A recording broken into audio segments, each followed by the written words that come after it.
23 heures à Abidjan et partout en Côte d'Ivoire, c'est l'heure du dernier point de l'information. Madame, Monsieur, bonsoir. Tout de suite, les titres.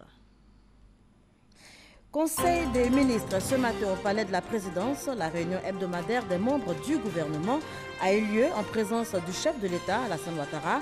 Entre autres points abordés, la campagne de commercialisation de l'anacarde qui s'ouvre demain jeudi. L'emploi des jeunes, les conditions de vie des Ivoiriens, la santé économique du pays, autant de termes abordés par le Premier ministre cet après-midi. Amadou Koulibaly était face à la presse nationale et internationale à l'auditorium de la primature. Et puis Jacob Zuma a annoncé ce soir sa démission. Le président sud-africain a cédé à la pression de son parti, l'ANC. Il a décidé de son départ de la présidence avec effet immédiat. Voilà, Jacob Zuma a finalement quitté le pouvoir en Afrique du Sud. Le président sud-africain a cédé à la pression de son parti, l'ANC, qui lui avait posé un ultimatum, 1 heure donc avant le deadline. Jacob Zuma a annoncé sa démission lors d'une allocution contre toute attente, une décision saluée par son parti, l'ANC. Et sachez également que Morgan Tsvangirai n'est plus le chef de l'opposition du Zimbabwe, est décédé ce mercredi à l'âge de 65 ans des suites d'un cancer du côlon. Il était hospitalisé en Afrique du Sud. Retour en Côte d'Ivoire, Conseil des ministres ce matin au palais de la présidence, je vous le disais en titre.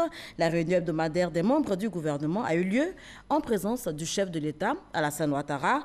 Au nombre des points abordés à cette réunion des membres du gouvernement, la campagne de commercialisation de l'anacarde qui s'ouvre donc demain, jeudi 15 février 2018. Notez que le prix du kilogramme passe de 440 à 500 francs CFA pour 2018. Et c'est avec Jérôme Kofi Abolin qu'on en parle. La campagne de commercialisation de l'anacarde pour l'année 2018 s'ouvre ce jeudi 15 février. Le prix plancher au kilogramme tel que fixé par le Conseil des ministres ce mercredi, dans le cadre de cette campagne, s'élève à 500 francs CFA. L'ouverture de la campagne 2018 de la commercialisation de la noix de cajou est fixée au 15 février 2018, avec les prix planchers suivants. Prix plancher obligatoire, 500 francs CFA par kilo pour la noix de cajou bien séchée et bien triée, ne comportant aucune matière étrangère. Je rappelle que le prix pour la campagne 2017 était de 440 francs. Le prix plancher obligatoire magasin intérieur est fixé à 525 francs CFA le kilo et le prix plancher magasin portuaire est fixé à 584 francs CFA le kilo. En outre, le Conseil des ministres a donné son accord pour l'organisation de la 3e édition du CIETA qui se déroulera cette année du 8 au 10 novembre. Sur le thème « Transformation de l'anacarde, une mine d'opportunités pour l'autonomisation de la jeunesse africaine ». Au cours de ce conseil, la question de l'annexe fiscale n'en a pas été moins une préoccupation. Selon le porte-parole du gouvernement, Bruno Nabagné-Koné, toutes les mesures prises à cet effet rentrent en vigueur sans délai. Sur instruction du président de la République, le gouvernement et les représentants des opérateurs économiques se sont réunis à plusieurs reprises, le 19 et 24 janvier 2018, afin de révisiter et lever les incompréhensions sur certaines dispositions de l'annexe fiscale de la loi de finances portant budget de l'État de l'année 2018. À l'issue de ces échanges, des points de convergence portant sur la suppression et l'aménagement de certaines dispositions controversées ont été retenus. Cette ordonnance modifie donc l'annexe fiscale en vue de prendre en compte les conclusions de ces échanges. Ainsi, ont été abrogées notamment les dispositions relatives à l'institution de la taxe sur les transferts d'argent, à l'aménagement sur l'impôt synthétique et au relèvement des seuils de l'impôt minimum forfaitaire. Un élément nouveau qu'il convient de porter à votre connaissance, c'est l'institution par la nouvelle annexe fiscale d'un droit unique de sortie, d'EIS ad valorem, de 10% sur le prix CAF de la noix brute de cajou exportée. Aussi, dans le souci du bon fonctionnement de la Troisième République, la mise en œuvre du Sénat, qui doit passer par des élections, a-t-elle été évoquée à cette rencontre? le Conseil a adopté une ordonnance relative à l'élection des sénateurs, ainsi que son projet de loi de ratification. Cette ordonnance est une étape décisive dans la mise en place du Sénat, étape, comme vous le savez, importante du changement institutionnel consacré par la nouvelle Constitution du 8 novembre 2016. La prise de cette ordonnance ouvre ainsi la voie à l'organisation de l'élection des sénateurs, cela en vue de permettre l'entrée en activité du Sénat dans la période constitutionnelle prescrite. À noter pour finir les mesures pratiques et de sensibilisation que le gouvernement entend prendre pour faire face à la menace de la fièvre de Lassa, qui a déjà fait des victimes dans certains pays de la sous-région, ainsi que toutes les dispositions nécessaires pour mettre fin aux incendies récurrents des marchés en Côte d'Ivoire. Les concitoyens peuvent être rassurés sur la bonne gestion de l'endettement de la Côte d'Ivoire. Ce sont les propos du Premier ministre Amadou Gon Coulibaly, ministre du Budget et du Portefeuille de l'État, qui était face à la presse ce mercredi. L'emploi des jeunes, les conditions de vie des Ivoiriens, la santé économique du pays sont donc autant de thèmes abordés par le Premier ministre Amadou Gon Coulibaly cet après-midi face à la presse internationale et nationale. Il était à l'auditorium de la Primature au Plateau. On y va tout de suite avec Jean-Louis Gbangbo. Il était attendu sur la délicate question de l'année fiscale 2018 qui avait suscité une levée de boucliers des PME et grandes entreprises. Le Premier ministre ne s'est pas dérobé. Amadou Gon Coulibaly a annoncé à l'entame de son propos liminaire qu'un consensus a été trouvé avec le secteur privé.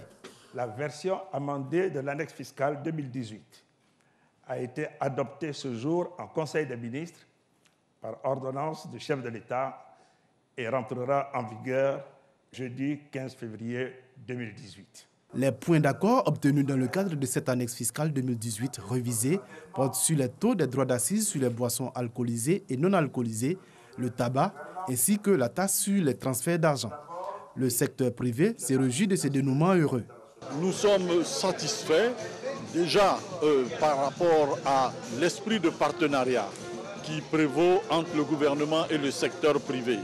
Monsieur le Premier ministre l'a indiqué, nous avons poursuivi les discussions de façon tout à fait franche et le gouvernement a été attentif à nos arguments et nous avons trouvé des compromis. Autre question de l'actualité économique qui n'a pas manqué au cours de cette conférence de presse, le renouvellement du parc auto et la limitation d'âge imposée aux véhicules.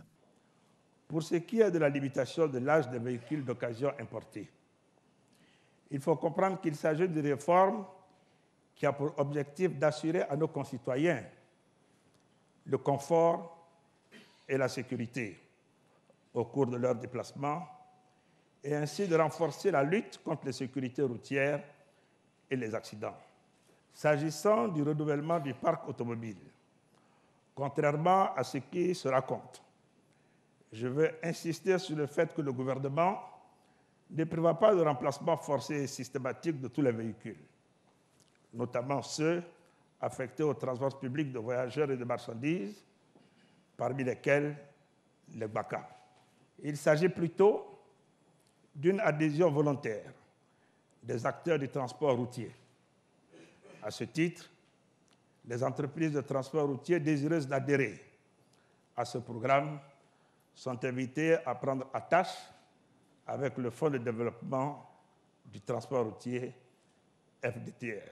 Le Premier ministre a tenu également à apporter des éclairages sur le budget de l'État ainsi que sur le taux d'endettement de la Côte d'Ivoire. Les ressources intérieures de notre pays s'élèvent à 3 227,8 milliards de francs CFA en 2017. Et ces ressources couvrent nos dépenses salariales. Je voudrais rassurer tous les Ivoiriens sur la politique d'endettement de la Côte d'Ivoire. En effet, avec un taux d'endettement de 42,1% en 2016, notre pays demeure bien en deçà de la norme communautaire de l'UEMOA qui est de 70% et les chiffres provisoires de notre endettement pour l'année 2017 ressortent à 42,8% de notre PIB. Gouvernance, lutte contre la corruption, conditions de vie des Ivoiriens, futurs projets d'infrastructures économiques, ainsi que l'emploi des jeunes, tels sont les autres points sur lesquels Amadou Gon Coulibaly s'est apaisanti au cours de cette conférence de presse. Le Premier ministre est resté optimiste quant à l'avenir de l'économie ivoirienne, dont la croissance est estimée à 7,6% en 2017. Voilà le Premier ministre qui donc s'est appuyé sur des chiffres lors donc de cette conférence de presse, notamment le taux de croissance économique de la Côte d'Ivoire estimé en 2017 à 7,6%. Le Comité national de surveillance des actions de lutte contre le travail des enfants et le département du travail des enfants des États-Unis s'engagent ensemble à lancer donc une étude dans les mois à venir, enquête sur le travail des enfants dans la cacaoculture. Pour l'heure, en tout cas, les deux parties ont décidé de réfléchir sur la méthode à adopter. C'est avec Mahama Traoré qu'on en parle. La dernière enquête réalisée en 2013 n'avait pas réussi à faire la distinction entre les enfants effectuant des travaux socialisants et ceux réellement victimes des travaux dangereux dans la cacaoculture. Une situation déplorée par le Comité national de surveillance des actions de lutte contre le travail des enfants, présidé par la première dame Dominique Ouattara. La présidente du CNS émet le vœu que l'enquête qui sera réalisée par nos amis de Nord très bientôt répondre entre autres aux questions suivantes. Qui sont les enfants travailleurs dans les champs de cacao? D'où viennent-ils? Travaillent-ils dans un cadre familial ou sont-ils des victimes de la traite? Sont-ils régulièrement scolarisés ou sont-ils déscolarisés? Effectuent-ils des tâches socialisantes? Combien sont-ils en réalité et dans quelle région se trouvent-ils majoritairement? C'est le département Nord de l'Université de Chicago aux États-Unis qui va conduire l'enquête 2018-2019 sur le travail des enfants dans la cacaoculture en Côte d'Ivoire. Avant de mener l'enquête, l'opérateur est venu soumettre sa méthodologie à la partie ivoirienne. L'enjeu est d'aboutir à des résultats objectifs. Au terme de nos travaux, nous devrons disposer d'un cadre conceptuel, de variables, d'indicateurs de mesure du travail des enfants, d'un plan d'échantillonnage, d'une base de sondage, d'une méthode de calcul et d'un plan d'analyse de données qui soit intelligible pour tous et qui soit clairement défini.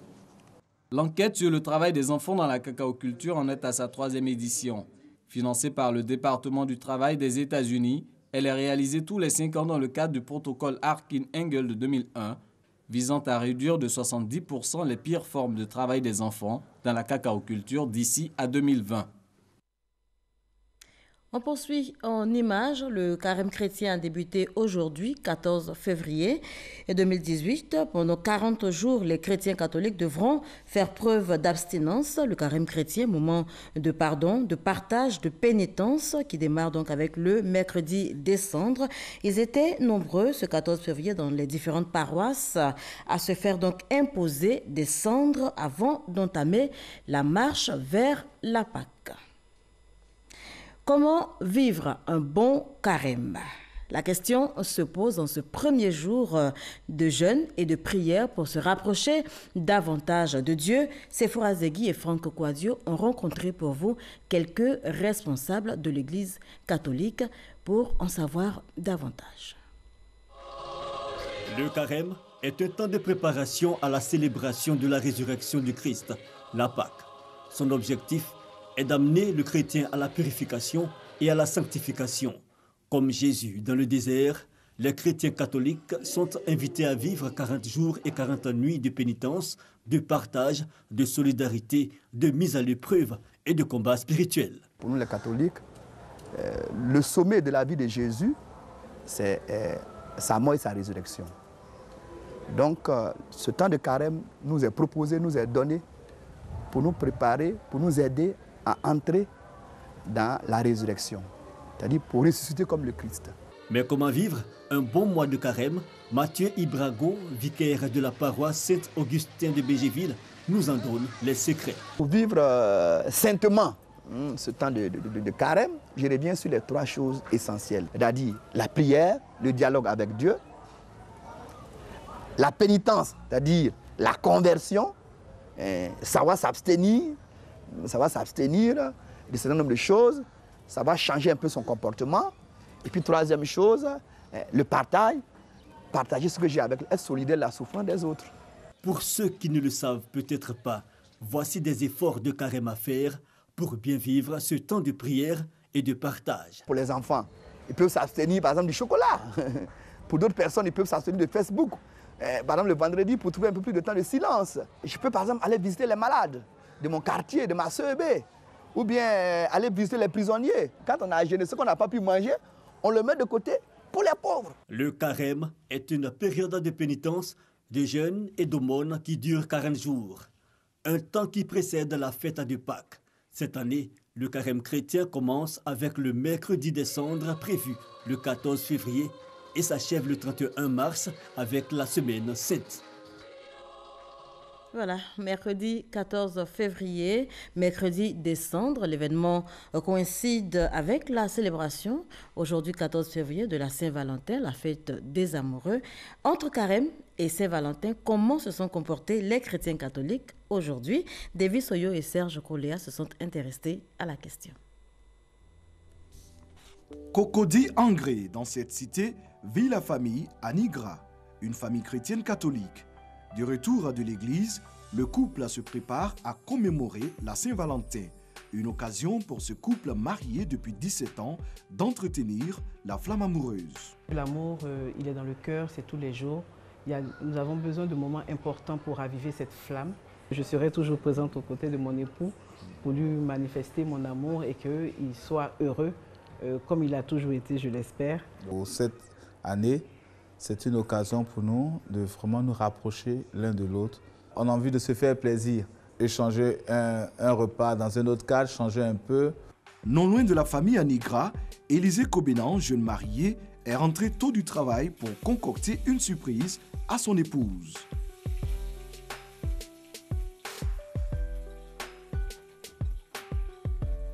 Et j'ai décidé de faire une surprise à madame. Je compte pouvoir faire juste un plat et qu'ensemble on va partager pour montrer pour notre amour ensemble. Cette année, la fête de Saint-Valentin coïncide avec le début des 40 jours de carême chrétien. Pour le père Ange Pacom Diaya, ces moments spéciaux sont à mettre à profit en évitant tout acte d'impureté. Le 14 février tombe le mercredi des cendres, le début du carême chrétien, jour de jeûne, de prière et de pénitence. C'est pour tout simplement rappeler qu'à travers la fête de Saint-Valentin, le chrétien, le croyant est invité tout simplement à vivre l'amour qu'il doit vivre et avec son frère et avec sa sœur. Le croyant est invité à donner toute sa vie dans tous les domaines tout simplement à Dieu. Un message bien reçu par les fidèles chrétiens. On retrouve les couples Anigra et Kobenan à un dîner gala organisé par la paroisse Sainte-Dorothée. Une soirée consacrée aux couples chrétiens mariés religieusement baptisés Noces de Cana. Pour nous, c'est considéré comme une invitation dans un restaurant parce que la Saint-Valentin, c'est l'occasion de ravivre la flamme d'amour. Et donc, on profite de cette occasion pour se mettre sur son, comme on dit, son 31 et déclarer sa flamme d'amour à son épouse. En ce jour béni de cette Saint-Valentin-là, je pense que c'est le meilleur moment pour moi de dire à ma femme que je l'aime.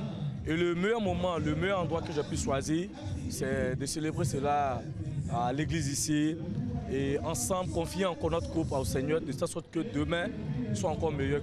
Loin d'être incompatible pour les mariés, le 14 février, jour de la célébration de l'amour et début du mois de carême, se rejoignent. Une coïncidence heureuse pour ces couples chrétiens invités par les guides religieux à magnifier l'amour et le partage.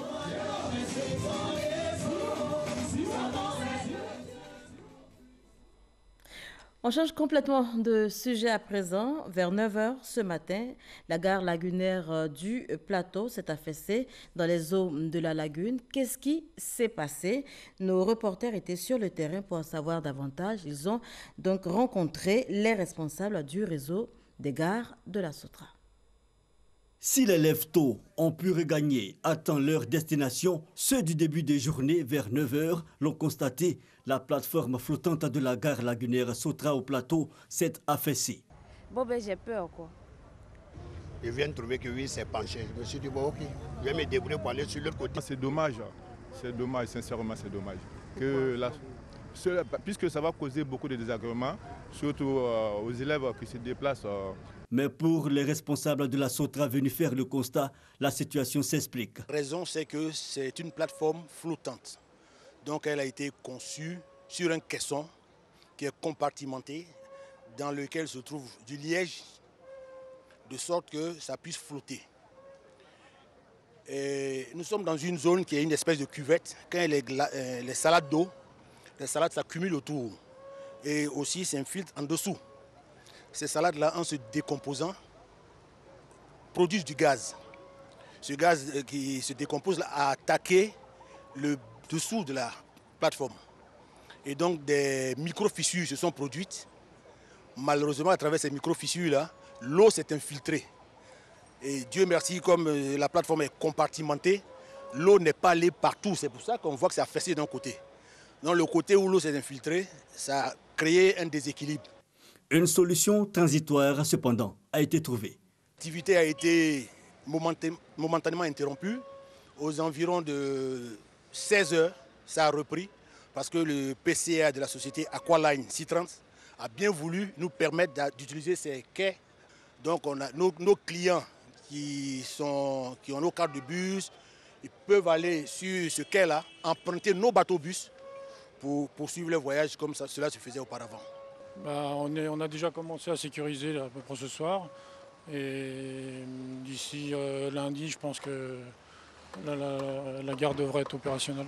Mais pour les autres quais du réseau lagunaire SOTRA, pas d'inquiétude, ce type d'événement ne pourra subvenir. C'est la seule gare qui est flottante. Les autres gares, ce sont des gares qui sont conçues sur le sol, donc il n'y a aucun souci. L'affaissement de la plateforme flottante, notons-le, n'a fait aucune victime. Voilà, reportage signé Fidèle Aigné et Franck Quadio. Le monde des médias était en fête hier, 13 février, à l'occasion de la journée mondiale de la radio. Une journée festive également marquée par la réflexion. Alors, quelle stratégie pour la survie de la radio? Une des questions abordées. On en parle avec Serge Collier. Marché communal de Trècheville. En face, un bâtiment. Il abrite les studios d'une radio de proximité. Elle émettait 24 heures sur 24 dans un passé récent. Aujourd'hui, c'est moins évident de le faire. La preuve, à notre passage aux environs de 13 heures, tous les appareils ainsi que la climatisation sont à l'arrêt. Nous travaillons avec le strict minimum. Voilà. Nous avons des ordinateurs, nous avons une table de messages. C'est donc avec ce matériel qui nous permet donc de produire la diffusion de nos différentes émissions. Donc c'est dans des conditions assez difficiles, souvent avec la chaleur ou bien souvent le matériel qui nous lâche en pleine production. Donc nous essayons tant bien que mal de nous démerder pour pouvoir donc permettre la bonne tenue et le bon déroulement bien sûr de nos émissions. Matériel vétuste, cabine technique dépassée, studio exigu, cette radio semble vivre un quotidien bien difficile. On n'a pas de finances, il n'y a pas un budget quelque part qui nous permet d'aller en reportage ou qui nous permet de payer qui que ce soit. Non. Elles sont nombreuses, ces radios de proximité qui mènent au quotidien une bataille pour la survie. Le cadre d'expression des agents, comme ici à Williamsville dans la commune d'Agamé, suffit à lui seul pour toucher du doigt la réalité du terrain. Bon, nous recevons que les per-diem, quoi. On va dire ça comme ça, c'est des per-diem, ce n'est pas un salaire en tant que tel. Le transport des animateurs, du personnel.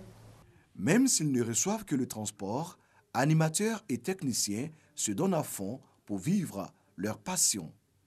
On prie Dieu, et puis bon, on s'est dit qu'on aime le métier. Un bon moment où on va dire qu'on aura la chance, pourquoi pas, d'accrocher notre habit à un niveau un peu plus avancé. Mais pour l'instant, c'est compliqué, mais on est là quand même. Consentir des sacrifices en espérant mieux un jour, telle est la vision qui motive la plupart de ces jeunes professionnels de radio. La radio n'est pas subventionnée, donc la radio vit avec ces petits moyens qui sont là. Et c'est ce qui fait que vous voyez un peu les micros qui sont un peu sur la table d'animation. Ça, c'est le téléphone. Lorsque ça sonne, en temps normal, il va y avoir des téléphones qui sont incorporés directement à la cabine. Là, à partir du moment où ça sonne, on décroche de l'autre côté de la régie. Mais là, on est obligé de décrocher le téléphone et puis mettre le micro pour pouvoir entendre l'auditeur qui nous appelle, soit qui veut participer à l'émission. Techniquement, on a besoin des appareils, des ordinateurs, et puis on a besoin de l'Internet, tout ça pour pouvoir permettre aux animateurs de travailler 24 heures sur 24. Sans subvention, sans annonceur de poids pour générer des ressources, il est pratiquement impossible d'équiper la station, encore moins offrir le meilleur aux auditeurs. Les grands opérateurs économiques se disent donc que les radios de proximité, c'est des radios qui ne sont pas beaucoup entendues, ça ne va pas loin, donc ils ne voient pas l'impact ou l'intérêt de venir se faire annoncer ici. Pour le président de l'Union des radios de proximité de Côte d'Ivoire, c'est un secteur sinistré. On parle de plaidoyer, le plaidoyer c'est aussi auprès de l'État de Côte d'Ivoire. La Côte d'Ivoire, à travers le Fonds de soutien au développement de la presse, soutient la presse. Je remercie d'ailleurs le président de la République, je remercie le ministre de la Communication, le fonds de soutien. Mais nous disons toujours que, compte tenu de la situation difficile et sinistrée de la presse dans sa généralité, il faut, je ne dirais pas un plan Marshall, mais il faut une dotation forte pour sortir les radios de leur précarité. Aujourd'hui, vu l'état des lieux, un plan d'urgence pour redorer le blason des radios de proximité s'impose. La radio sert la communauté. Et aujourd'hui, nous tendons vers des élections. Donc, on a encore besoin de ces radios-là pour sensibiliser nos populations, pour les emmener à des élections apaisées. Nous pensons que l'État doit nous aider à équiper conséquemment les radios, ça c'est un. Mais à mettre l'argent à la disposition des promoteurs, parce qu'il ne suffit même pas d'équiper.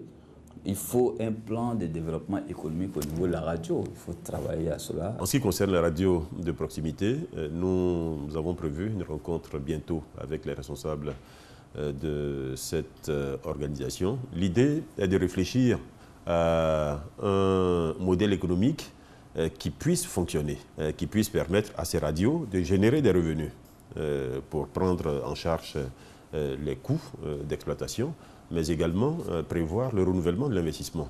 Il existe en Côte d'Ivoire plus de 140 radios de proximité. Seulement une poignée d'entre elles arrivent à s'en sortir.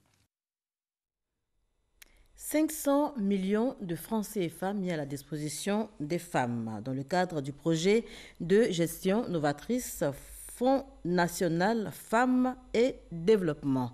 Une somme destinée donc au financement d'activités génératrices de revenus. Signature de convention le 12 février dernier. C'était en présence de Fidèle Aigné et de Franck Quadio.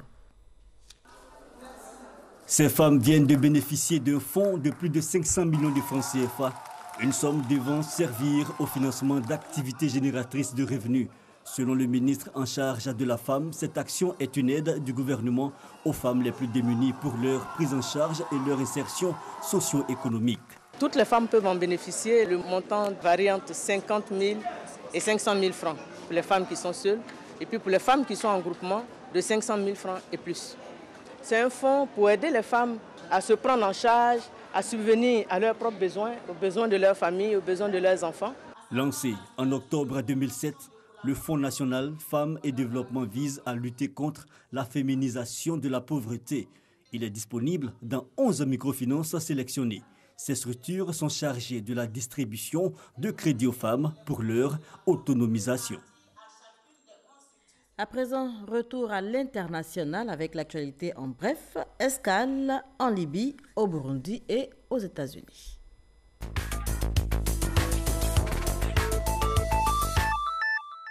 La police burundaise met en garde la jeunesse contre toute tentative de troubler l'ordre public après l'arrestation de plusieurs élèves et d'un enseignant. Ces jeunes et le professeur faisaient campagne pour le non au référendum constitutionnel qui doit enterrer l'accord d'Arusha et qui est tant contesté par l'opposition.